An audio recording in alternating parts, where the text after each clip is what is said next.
Western dragons burned cities. Chinese dragons could destroy them without a single flame. They ruled rain, rivers, storms, and seas, and when those forces turned against humanity, an entire kingdom could be brought to its knees. That was what made the Chinese dragon so powerful. It did not need to attack a city directly. It did not need claws tearing through walls or fire pouring across rooftops. It only had to stop the rain, overflow a river, or summon a storm that refused to end. Fire could destroy a building. Water could destroy a civilization. In ancient China, survival depended on the balance of water. Too little rain meant drought, failed harvests, and famine. Too much meant flooded villages, ruined farmland, and thousands of people forced from their homes. The same force that gave life could also take everything away, and the dragons were believed to control it. Chinese dragons were closely connected to clouds, rainfall, rivers, lakes, and oceans. They moved through the sky without wings because their power was never supposed to be physical. They were not animals fighting against nature. They were part of nature's authority. When a dragon rose into the clouds, rain could follow. When it descended into the sea, the waters became its kingdom. And when it became angry, humanity could do little except pray.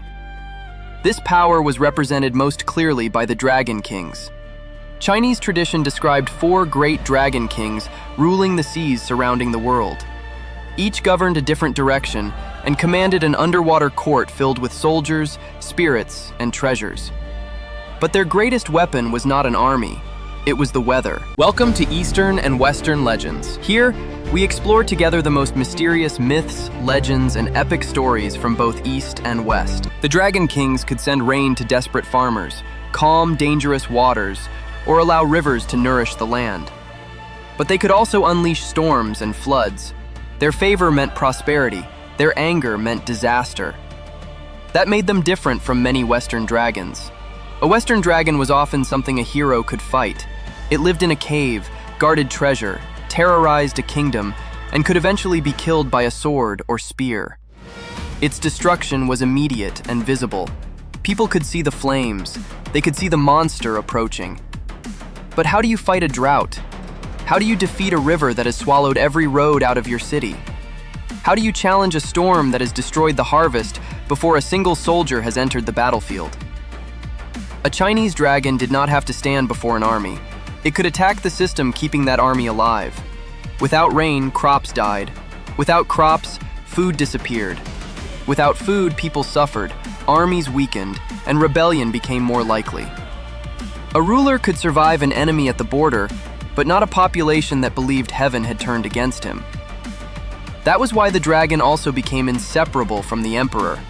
The emperor wore dragon robes, sat upon a dragon throne, and claimed a unique connection to the celestial order.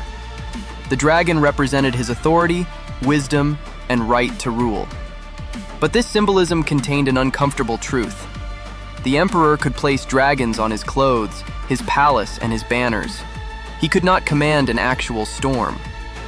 When drought or flooding devastated the country, it was not treated as an ordinary accident. Disaster could be interpreted as a warning that the ruler had lost the favor of heaven. If the emperor could not maintain harmony between the human world and the forces above it, people might begin to question whether he deserved to rule at all. So even the most powerful man in the empire could be forced to pray for rain. This is what made the Chinese dragon more than a symbol of good fortune. It could be generous, protective, and life-giving, but it was never harmless. The dragon represented control over forces human beings desperately needed but could never completely master. Rain was a blessing until it refused to stop. A river was a source of life until it escaped its banks. The sea carried travelers and merchants until a storm turned it into a grave. Even stories about the Dragon Kings often reflect this dangerous balance. They could help mortals, reward courage, and restore order. But they were also proud rulers who expected respect. To insult one was not merely to anger a powerful creature, it was to challenge the authority of the water itself. And water does not need hatred to kill. It only needs to keep rising. That is why comparing Chinese dragons with Western fire-breathing dragons can be misleading. Fire looks more violent. It is bright, loud, and terrifying. It gives the hero something visible to confront. Water is quieter.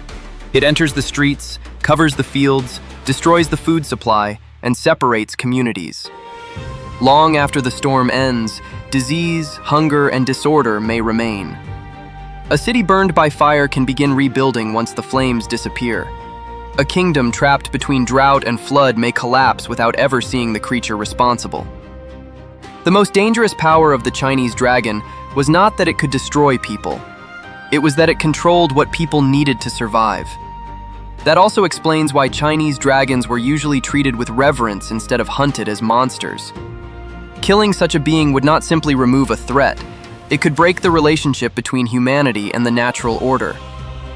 People did not always worship dragons because they believed dragons were gentle. Sometimes they worshipped them because they knew what would happen if the rain never came. Western dragons ruled through fear of their fire. Chinese dragons ruled through dependence. One threatened to burn the kingdom. The other could decide whether the kingdom lived long enough to see another harvest. Chinese dragons did not need fire. They controlled the clouds above the emperor, the rivers beneath his bridges, and the rain falling upon every field in his empire. They did not rule the sky because they could fly. They ruled it because the sky, and everything falling from it, obeyed them.